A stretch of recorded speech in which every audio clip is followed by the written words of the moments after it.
Next year ಹಣಕಾಸು ಹಂಚಿಕೆ ಮಾಡುವಾಗ ತಾವು ಯಾಕೆ ಕೇಳಲಿಲ್ಲ? ಕಳೆದ ಬಾರಿ ನಾನು 175 ಕೋಟಿ ಕೊಟ್ಟಿದ್ನಲ್ಲ, ಏನು ಮಾಡಿದ್ರಿ ಅಂತ ತಾವು ಯಾಕೆ ಕೇಳಿಲ್ಲ? 187 ಕೋಟಿ ನನ್ನ ದೃಷ್ಟಿಯಲ್ಲಿ ನೀವು ಕೇಳಬೇಕಾಗಿತ್ತು ಅಂತ.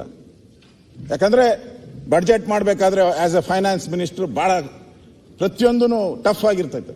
ಪ್ರತಿಯೊಂದು ಪೈಸನಲ್ಲಿ ಲೆಕ್ಕ ಹಾಕ್ತಾರೆ. ಇದೇನು ಸಾಮಾನ್ಯ ದುಡ್ಡಲ್ಲ. 187 ಕೋಟಿ ಫೈನಾನ್ಸ್ ಮಿನಿಸ್ಟರ್ ಕೇಳಬೇಕಾಗಿತ್ತು. ಕಳೆದ ಬಾರಿ ಕೊಟ್ಟಿದ್ದು ಏನ್ ಮಾಡಿದಿರಪ್ಪ, ಎಷ್ಟು ಜನಕ್ಕೆ ಫಲಾನುಭವಿಗಳಿಗೆ ಹೋಗಿದೆ ಅಂತ ಹೇಳಿದ್ರೆ ಇದು ಬೀದಿಗೆ ಬಂದ್ಬಿಡ್ತಾ ಇತ್ತು. ಅಲ್ಲೂ ತಪ್ಪಾಯ್ತು. ಸೆಕ್ರೆಟರಿನೂ ಮಾಡಲಿಲ್ಲ, ಚೀಫ್ ಸೆಕ್ರೆಟರಿನೂ ಮಾಡಲಿಲ್ಲ, ಮುಖ್ಯಮಂತ್ರಿನೂ ಮಾಡಲಿಲ್ಲ. ಮಾಡಿದ್ರೆ ಇವತ್ತು ಈ ಫಲಾನುಭವಿಗಳಿಗೆ ಎಲ್ಲರಿಗೂ ಕೂಡ ಒಂದು ಅವಕಾಶ ಆಗ್ತಾ ಇತ್ತು. ಸನ್ಮಾನ್ಯ ಅಧ್ಯಕ್ಷರೇ, ನಾನು ಪತ್ರಿಕೆಯಲ್ಲಿ ನೋಡಿದೆ, ಪತ್ರಿಕೆಯಲ್ಲಿ ಬಂದಿ ಸುದ್ದಿ, ಸಮಾಜ ಕಲ್ಯಾಣ ಇಲಾಖೆಯವರು ಈ ಸುದ್ದಿ ಬಂದ ತಕ್ಷಣನೇ ಈ ಕಳ್ತನ ಆಗಿದೆ, ಫ್ರಾಡ್ಗೆ 187 ಕೋಟಿ ಹೋಗಿದೆ ಅಂದ ತಕ್ಷಣನೇ ಅಲ್ಲಿಗೆ ಅವ್ರಿಗೆ ಫೋನ್ ಹೋಗಿರ್ಬೋದು, ಮೋಸ್ಟ್ಲಿ ಆ ಸೆಕ್ರೆಟರಿಗೆ ಹೋಗಿರ್ಬೋದು. ಅವ್ರು ಹೇಳಿರ್ತಾರೆ, ಇದು ನಮ್ಮ ಇಲಾಖೆಗೆ ಬರಲ್ಲ ಅಂತ ಹೇಳ್ಬಿಡಿ ಅಂತ. ಯಾರಿಗೆ? ಸಮಾಜ ಕಲ್ಯಾಣ ಇಲಾಖೆಗೆ ನಮಗೆ ಬರಲ್ಲ ಇದು ಹೇಳ್ಬಿಟ್ರು ಅವರು. ಸಮಾಜ ಕಲ್ಯಾಣ ಇಲಾಖೆಗೆ ಬರಲ್ಲ ಇದು. ಮಂತ್ರಿನೇ ಹೇಳಿದ್ರು, ಅವಾಗ ಮಂತ್ರಿ ಆಗಿದ್ರು, ಅವರು ಹೇಳಿದ್ರು ನಮಗಿದು ಸಂಬಂಧ ಇಲ್ಲ ಅಂತ ಹೇಳಿದ್ರು. ಆಮೇಲೆ ಫೈನಾನ್ಸ್ ಡಿಪಾರ್ಟ್ಮೆಂಟ್ ಅವ್ರು ಹೇಳಿದ್ರು, ನಾವು ಕೊಟ್ಟ ಮೇಲೆ ಅದೇನೋ ಹೇಳ್ತಾರಲ್ಲ, ಕೋಡಂಗಿ ಈಸ್ಕೊಂಡವನ್ ಈರ್ಭದ್ರ. ನಾವು ಕೊಟ್ಬಿಟ್ಟಿದ್ರಿ. ನನಗೂ ಫೋನ್ಗಳು ಫೈನಾನ್ಸ್ ಡಿಪಾರ್ಟ್ಮೆಂಟ್ ಇಂದ ಇದ್ದವರು ಎಲ್ಲರೂ ಮಾತಾಡಿದ್ದೀನಿ. ನಾನು ಕೊಟ್ಬಿಟ್ಟಿದ್ದೀರಿ, ನಮಗೇನು ಗೊತ್ತಿಲ್ಲ ಅಂತ ಹೇಳಿದ್ರು. ಆಮೇಲೆ ಮುಖ್ಯಮಂತ್ರಿಗಳು ನನಗೇನಪ್ಪ ಈ ಸಂಬಂಧ, ನಾನು ಮುಖ್ಯಮಂತ್ರಿಯಾಗಿ ಹಣ ಕೊಟ್ಬಿಟ್ಟಿದ್ದೀನಿ, ನನಗೇನು ಸಂಬಂಧ ಇದ್ರ ಬಗ್ಗೆ? ನಾನು ಆಸ್ ಎ ಫೈನಾನ್ಸ್ ಮಿನಿಸ್ಟರ್ ನಾನು ಸೈನ್ ಮಾಡಿದ್ದೀನಿ, ಕೊಟ್ಟಿದ್ದೀನಿ. ಅಧ್ಯಕ್ಷರೇ, ಇಲ್ಲಿ ಸಮಾಜ ಕಲ್ಯಾಣ ಇಲಾಖೆನೂ ಒಪ್ಕೊಳಲ್ಲ ನಂದು ಅಂತ, ಫೈನಾನ್ಸ್ ಡಿಪಾರ್ಟ್ಮೆಂಟು ಒಪ್ಕೊಳಲ್ಲ, CM ಅವರು ಒಪ್ಕೊಳಲ್ಲ ಇದು ನಮ್ದು ಅಂತ. ಅಂದ್ರೆ ಒಬ್ಬರ ಮೇಲೆ ಆಗ್ತಾ ಇದ್ದಾರೆ, ನಮಗ್ ಬರಲ್ಲ, ನಿಮ್ಮದು ಅಂತೇಳಿ. ಹಿಂದೆ ಜಯನಗರದಲ್ಲಿ ಒಂದು ಕೇಸ್ ಆಗಿತ್ತು, ಮುಖ್ಯಮಂತ್ರಿಗಳೇ, ಒಂದು 10 ವರ್ಷದಿಂದ ಕೇಸ್ ಆಗಿತ್ತು. ರಾತ್ರಿ ಬೀಟ್ ಪೊಲೀಸ್ ಹೋಗಿದ್ದ, ಬೀಟ್ ಮಾಡ್ತಾ ಇದ್ದ. ರಾತ್ರಿ 2 ಗಂಟೆಯಲ್ಲಿ ಯಾರೋ ಕೊಲೆ ಮಾಡಿಬಿಟ್ಟು ಫುಟ್ಪಾತಲ್ಲಿ ಹಾಕ್ಬಿಟ್ಟಿದ್ದ ಹೆಣನ.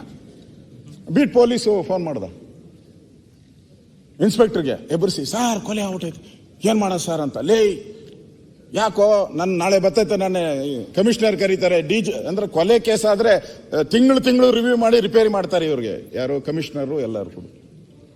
ಅದು ಅವನು ಎಲ್ಲ ಪೂರ್ತಿ ಆಗೋವರೆಗೂ ಎವ್ರಿ ಮಂತ್ ರಿವ್ಯೂ ಮಾಡ್ತಾನೆ, ನನಗೂ ಗೊತ್ತಿದೆ. ಅವನೇನು ಹೇಳ್ದ ಇನ್ಸ್ಪೆಕ್ಟ್ರು, ಲೇ ಆ ಪಕ್ಕದ ರೋಡ್ ಯಾರ್ದು ಅಂತ.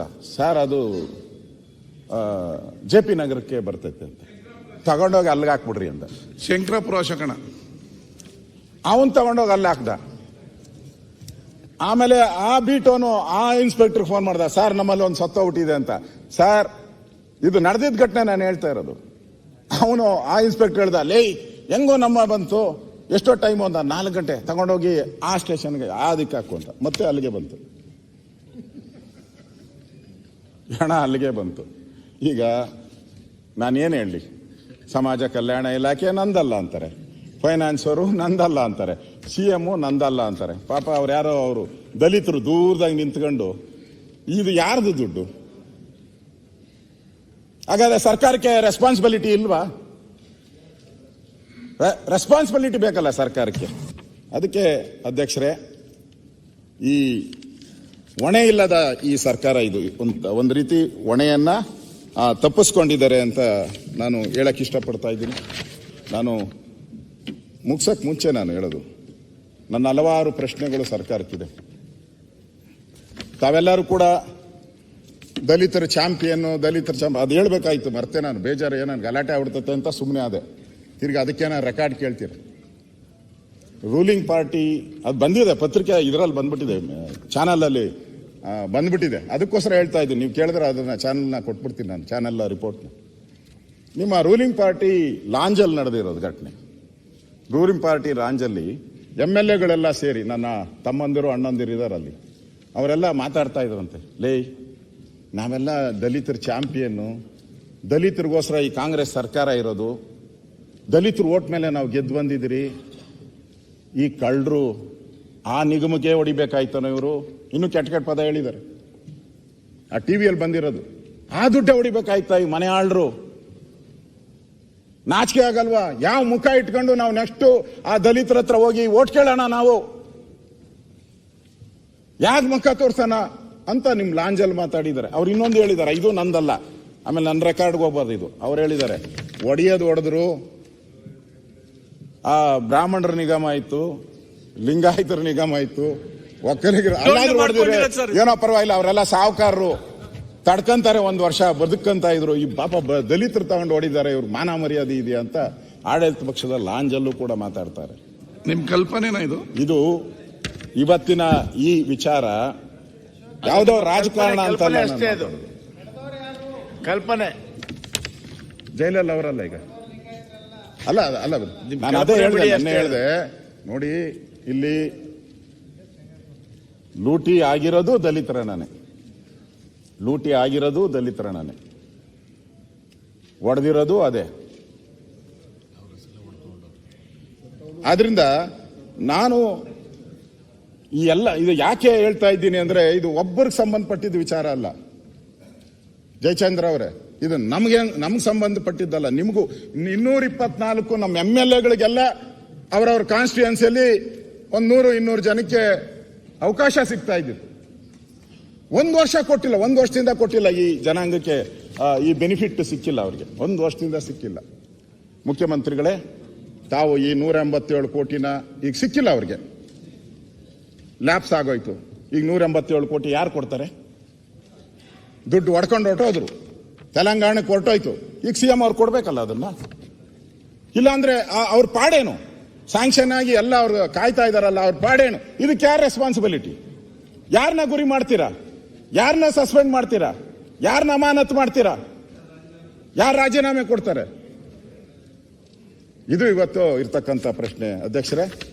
ಅದರಿಂದ ಇದು ಯಾರೋ ಒಬ್ಬರ ವಿರೋಧ ಪಕ್ಷದ ನಾಯಕರದಾಗ್ಲಿ ಮುಖ್ಯಮಂತ್ರಿದಾಗ್ಲಿ ಅಲ್ಲ ದುಡ್ಡು, ಇದು ಇಲ್ಲಿರೋಂಥ 224 MLA ಕ್ಷೇತ್ರಕ್ಕೂ ತಲುಪಬೇಕಾದಂಥ ಹಣ, ಇದು ನಮ್ಮ ಕ್ಷೇತ್ರದ ಮತದಾರರಿಗೆ ತಲುಪಬೇಕಾಗಿರೋ ಹಣ.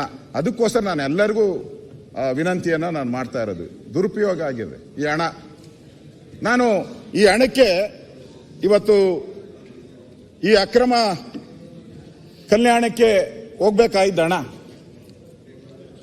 ಆ ಜನರ ಬದುಕಿಗೆ ಒಂದು ರೀತಿ ಸರ್ಕಾರ ಕೊಳ್ಳಿ ಇಟ್ಟಂಗಾಯ್ತು. ಇದು ಸರಿಯಾ? ಆ ಜನರ ಹಣಕ್ಕೆ ಕೊಳ್ಳಿ ಇಟ್ರಿ. ಆ ಶೋಷಿತ ದಲಿತ ಜನಾಂಗದವರು ಕಾಡು ಮೇಡುಗಳಲ್ಲಿ ಗುರಿ ಇಲ್ಲದೆ ಅಲಿತಾ ಇದ್ದಾರೆ, ಜೀವ ಹಿಡ್ಕೊಂಡು ಗುರಿ ಇಲ್ಲದೆ. ಆ ಕಾಡು ಪ್ರಾಣಿಗಳು ನಾವೆಲ್ಲ ನೋಡ್ತೀವಿ. ನಾನು ಹೋಗಿದ್ದಾಗ ಹೇಳಿದೆ, ಕರಡಿ ಪರ್ಚಿ, ಚಿರತೆ ಪರ್ಚಿ ಸತ್ತಿರೋದನ್ನು ನಾನು ಇದೇ ವಿಧಾನಸಭೆಯಲ್ಲಿ ನಾನು ಮಾತಾಡಿದ್ದೀನಿ. ಅವರ ಹಣನ ಲೂಟಿ ಮಾಡಕ್ಕೆ ನಿಮ್ಗೆ ಹೆಂಗಾದ್ರೂ ಮನಸ್ಸು ಬಂತು? ಆ ಹಣ ಲೂಟಿ ಮಾಡಕ್ಕೆ ನಿಮ್ಗೆ ಹೆಂಗಾದ್ರೂ ಮನಸ್ಸು ಬಂತು? ನೀವು ಅವ್ರ ತಲೆ ಮೇಲೆ ಚಪ್ಪಡಿ ಎಳೆದ್ಬಿಟ್ರಲ್ಲ.